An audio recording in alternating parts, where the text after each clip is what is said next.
आईनी तरमीम, सियासतदानों के हाथ से सब निकल गया। काशिफ अब्बासी के होशरुबा इंकशाफात।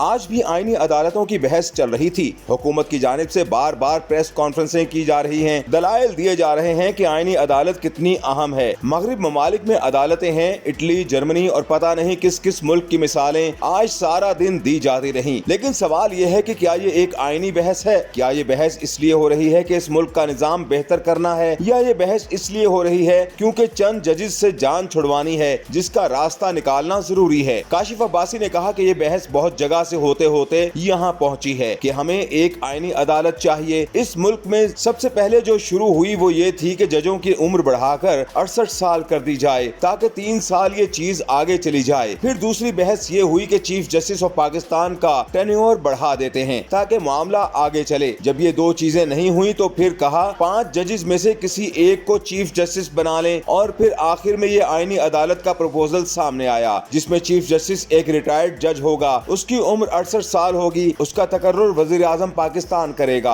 काशिफ अब्बासी ने मजीद कहा कि हर हाल में कोशिश की जा रही थी कि तौसी दी जाए, और जब सारी कोशिशें नाकाम हुई तो आईनी कोर्ट की बात सामने आई। आईनी कोर्ट होनी चाहिए, लेकिन क्या इसलिए होनी चाहिए कि चंद जजेस का रास्ता रोका जाए, मनपसंद लोगों को लगाया जाए और मर्जी के फैसले लिए जाएं। तमाम जो अहम इदारे हैं उसके बंदे अपने हों ताकि हम इस मुल्क के निजाम को कंट्रोल कर सकें। लेकिन कंट्रोल किसने करना है ये भी एक अलग बहस है। असल मकसद सिर्फ सियासी मुखालिफिन को ठिकाने लगाने का था, जबकि आईनी तरमीम का असल मकसद इंसाफ की फराहमी होना चाहिए। काशिफ अब्बासी का ये भी कहना था कि असल सवाल ये है कि हुकूमत में किसी को पता था कि क्या करना है, या सिर्फ अंगूठा लगाने के लिए सारे तैयार बैठे थे। इतवार के दिन रात गए कौन सी आईनी तरमीम हो रही थी जिसका ना कोई मुसव्विदा किसी के पास था, ना किसी को मुसव्विदे को देखने की इजाजत थी। ये हमारे सियासी निजाम के दिवालियापन का मुंह चढ़ाता सबूत है कि हमारे पल्ले क्या है, ना सियासत, ना हुकूमत, ना जमहूरियत, और अब आईनी तरमीम और कानून साजी भी इस पार्लियामेंट के इख्तियार में नहीं रही।